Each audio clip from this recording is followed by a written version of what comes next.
After an hour's drive from Pindi, we are in this amazing place, the World Heritage Site of Jaulian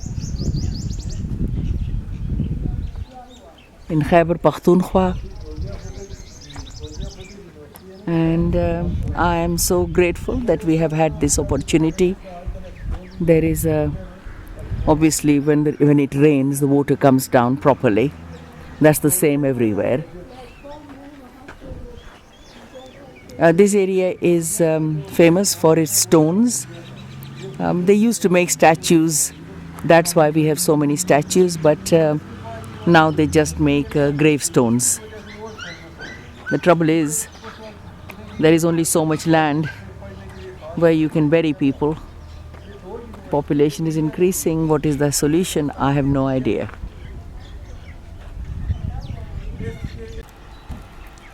We are walking up the stupa. This is the surroundings, and the curator has very kindly stayed back to show us the place. So obviously they keep animals here. This is the only place in the world, Khyber Pakhtunkhwa, Gandhara region, where the people still live where they started. In other words, there are all the layers of civilization from the caves to living in skyscrapers. The same people have lived here. Obviously there have been invasions and people have settled and married and married and everything else. But this is amazing. I never thought I would actually walk up a stupa. There is a very good museum in Taxila, but that's another story. I would much rather see the real thing. We are here thanks to the effort and time that Begum Samina Nazir has given us. Not Begum. No. Begum, you are amazing. I'm not a Begum. Yes, you are. You are. Not a Begum. All right, let's start. Madam nu capture kar lo. I'm here because of the hard work of Samina Nazir, who has picked us up in the morning and brought us here. She is the director of PODA and a human rights activist, and I'm so grateful to her. I can't tell you. It's my dream to be here, and I am. We also have Dr.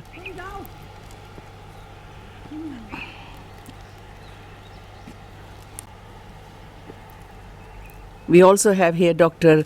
Zarina Iqbal, who is a director of PODA and an amazing person. I will do a documentary on her when I get back to Pindi. Irrigation channel that obviously has been built. Water is flowing downstream and beautiful, very clean, no pollution in it. Obviously they take this off to water the plants. That is a real. Walking up the stupa, a pilgrimage for many people from Korea, Japan, Sri Lanka, other parts, many of the world where people come, and it is very holy site for them. And Pakistan government really has respected it. It's clean. Main thing is the toilets are clean, which I've just used, and that is a big bonus for me, for us, for anybody, any two. The trees all over this part of the world have the white stuff put on them so that the insects don't crawl up and kill the trees, protect the trees, and they live long, as you can see. We are here at the steps of Jaulian, the historic site of Taxila Civilization. This area is part of Taxila, Rawalpindi. We are on the Punjab side. Behind us are mountains of Khyber Pakhtunkhwa, and behind that is Afghanistan. So this is the center of Buddhist civilization in the world. We are going up 250 steps to see the Buddhist university that was founded by Buddha, and he meditated here, and then Alexander and his forces destroyed it, and it has been now carved out of the ruins, and in a little while we'll show you how it looks. Thank you very much. Most grateful. Going up the steps is absolutely, can you imagine the pilgrims coming here? Lord Buddha meditated here. The Gandhara civilization extended into Afghanistan and Iran, modern day Afghanistan, modern day Iran. And conquerors have come and gone, but this is still here. Native water, right. Sorry. I thought it stopped recording for some reason. Sometimes press the wrong button. Anyway, we have stopped here on a lovely bench to have a little break. And Zarina Nazir has just told me that if you'd like to tell me, I will do a span of the trees, please. I think these are native olive trees. So it's the local species. Most people don't even know about it. They don't use them. The good thing here is that local people don't mess with the nature. So whatever grows here, they let it grow. They respect the site. They don't mess with it. That's how it has survived for so many centuries. So these are the native olive trees, and the locals don't use the fruit, but they respect the site and they don't damage it. And whatever grows here, they allow it to grow. So it is really very, very refreshing. This has been built by the Koreans. It was a mud walk up, but now it is good local stone, and every 10 steps you have a little gap, your stool, a chair. There it is, I can see it, and I'm going up now. So people who can't walk very far can come and sit here and then walk slowly. Really very thoughtfully planned. Okay. First of all, welcome to Jaulian Monastery. Jaulian Monastery was established in 2nd century AD by the Kushans, and the ruler on those era was Kanishka. And from 2nd century to 5th century AD, it was a very important site for the Buddhist people, and they use it for their religious purpose. At the end of 5th century AD, the White Huns, they came from Central Asia, and they destroyed the entire South Asian religious places, including Jaulian. It was one of the victims in those era. From 5th century AD to 1916, it was kind of mound. In 1916 and 1917, John Marshall, he was then director ASI, Archaeological Survey of India, and he came along with his colleagues like Natisa Yar, and they excavated this site, and they shift the sculptures from here to museum. One of votive stupa from here they shift to the museum, and the structure which was not movable like this votive stupas, we have totally 27 votive stupas here in Jaulian, and the main including the main stupa there is. So we have the votive stupa in the original place in the original condition. Votive stupa and one of the main stupas are here. You can see the beautifully work in this votive stupas. This pose, we call it Dharma Chakra pose. In English, you can call it like the teaching pose. And this is, we call it Dhyana Mudra pose, the meditation pose of Buddha. Since 2014, we are trying to promote the religious tourism here in Pakistan. Our director, Dr. Abdul Samad, he is very, is like a young gentleman who is the right person on the right place. So we are trying to promote the religious tourism here in Pakistan, especially Buddhist, from Thailand, from Korea, from China. Nowadays our sculptures are in China. They are earning money for our government. So we send that sculptures to China for the exhibition. Which is like, the eye-opening and the very important culture exchange program we are doing nowadays. So I will show you around the main stupa and the healing Buddha inside the main stupa as well. Okay, so we call it votive stupa. Votive stupa is basically, when you wish for something and you pray for something, your wish come true, they make a votive stupa. And sometimes, some scholars also believe that when a dying person was wished to make a votive stupa, like a small stupa beside the main stupa on his name, they also, it's considered in archaeology, they make a votive stupa beside the main stupa. So the votive stupa was for the individuals, from the individuals, and this was for the individual purpose. And, all the prayers and all the kind of ritual were performed in the main stupa. Thank you very much. You are very, very knowledgeable. I'm so pleased to have met you today. Thank you for giving up your time to show us around. Thank you so much. This is like a huge pleasure for me today. I'm receiving you here, including Samina Nazir. She's like very kind to me, and she's my ma'am. And I know her maybe more than decades now. and she's really very kind to Son, them. She's 18-year-old, very the kind. 20th of May. This is another votive stupa, and the director has told us about it. It's just amazing carver. So that's healing Buddha. Healing Buddha is actually, it was practiced in the ancient time, Myanmar, Tibet, Japan, and here in Julia, which is, you can put your index finger of right hand into the hole, and you can pray to heal yourself. If you have mental stress, if you want a peace of mind, if you want to heal from some illness like that, including that, Marshall says, if you want to achieve something big in the world, you can also pray for that. Let's suppose if you want to become a Prime Minister of United Kingdom, you can wish that too. All the meditation Buddha surrounding here will help you to fulfill your wishes. So that's a healing Buddha. This is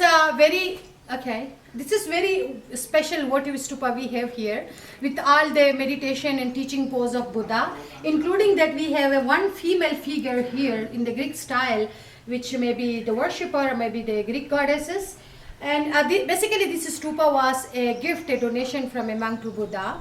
So you can see here the special figure of Buddha surrounding with this stupa, some are in good condition, a little bit with conservation work.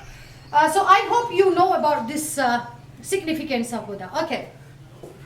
We call this Ushnisha. Ushnisha, there is two theory about Ushnisha.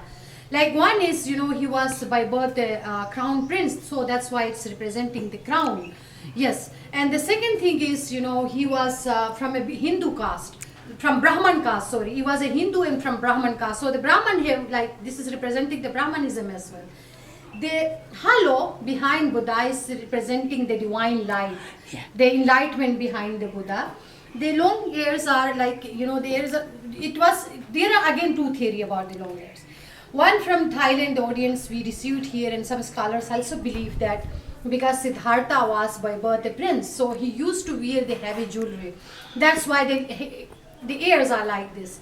And there is another theory, because Buddha was a very good listener, and he has also had ability to listen the divine voices into the universe. And sometimes I also confuse that maybe he is very upset to me. I talk a lot here in Julia as well. So this is we call it Urna, the third eye, the visionary eye. Urna, the third eye, the visionary eye in Buddha's forehead here. So these are some significance about the Buddha. And here in this head, there is very beautiful story behind this head. We call it snails, the insect snails. And Buddha was about to receive the enlightenment. And when he was about to receive the enlightenment, the sun was really hot. It was about to heat his head. And it's really, really hot day, and Buddha was really worried about the sun, they was heating his head. And then the snails came to his body, and they covered his head. And they sacrificed their lives on Buddha's head, and they roasted on Buddha's head, and they saved him from the sun. So this snail head is representing that occasion. Okay. So every Buddhist architecture, you have always two parts of that architecture. One is the worship area, which we call stupa. Another one is the monastery area, where they used to stay and they meditate and they learn from the monastery side. They stay there, and they come for their rituals and religious worship purpose to the stupa. So now we just complete the visit into the stupa, and we are going to see the monastery as well. And we have one very important, very beautiful cell here, which is with the meditation Buddha, including the two goddesses behind the Buddha and two disciples in front of Buddha. If you see that cell, you can assume the past, how it was looked like in the past. Nice. So when was this stupa built? It was built in 2nd century AD. From 2nd century AD to 5th century AD, it was a very important site for the Buddhist people. And at the end of 5th century AD, it was destroyed by the White Horns. One is we call that Indra with the Vajrapani, the thunderbolt, for the protection of Buddha. You can see here, please come and see it closely. Okay, now we are here in the monastery. Basically, monastery was used as a living area, and we have cell here for the students. According to some scholars, it was considered that from 42 to 57 students were lived here.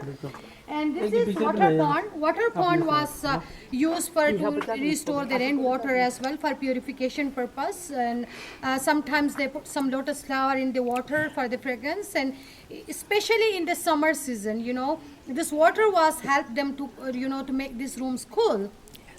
And you can see here these walls in front of you. These are basically used for the to crush the medicine plants here. So according to Marshall, the vicinity of Julia is also with full of medicine plants. So they bring the medicine plants here and they crush that here and they make the Ayurvedic medicine as well. These walls are basically original walls from 2nd century AD. The technique actually they used was before the White Horns came. Taxila was destroyed twice by the earthquake. So during the Kushan era, they were already know that the earthquake is really dangerous here in Taxila. So they use the technique we call it the earthquake-proof walls, because you can see here these big stones. There are small stones, beside the big stones. So these small stones will help like a shock absorber. So the material they use inside the walls are lime plaster. So this is really very strong, technique they use to the walls to make strong them. You can see still after 2000 years we have these walls to witness with a lot of kind of things, Maybe we don't know, maybe thousands years they survive more, but still we have these great walls here. So this is original how to protect your building from earthquakes. Yes. To absorb the shock of the earthquake, Yes. because this is earthquake area. Yeah. As we know, the Deccan plate is pushing against the Eurasian plate, and which is rising, the Himalayas are rising. And so this is an earthquake area, and this is original earthquake-proof wall, which is still here. Yeah, and really amazing, and telling us that I have a story. Well done. Thank you so As much. I mentioned earlier, every stone here in Julia is telling a story. This is not just a ruin. For me, it's my first love. The people who came and destroyed it are called White Huns, Huns, White Huns. But we don't know who really destroyed it. That was 5th century AD, and there is the hill behind.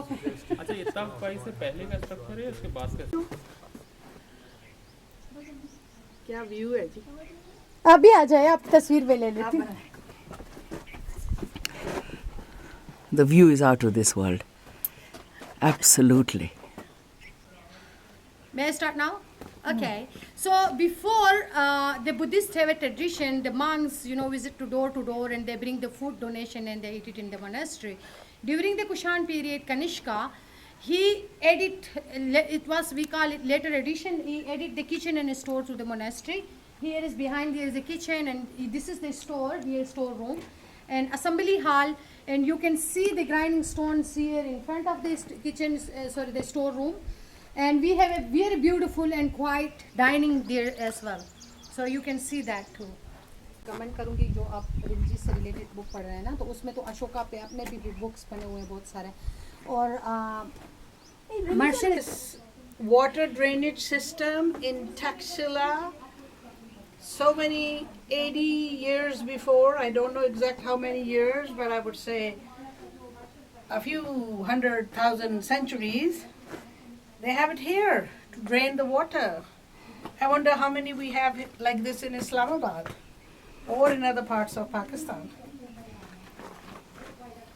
But really you should. Here is the grindstone, still in its original place, even having been burnt. The whole building was burnt by the White Huns. Taxila is where we had the first university in the whole world, and this is a huge place, and this is a lecture theatre. These are the meditation cells, and there is still people come here to meditate and spend time here. Very peaceful. If you want to come here and just get away from the world, it can be arranged. People come for religious reasons, to get away from stress. Beautiful place. These are the stairs going up. It was 2 stories high, but the top story obviously was burnt down. much bigger structure than you see what is here.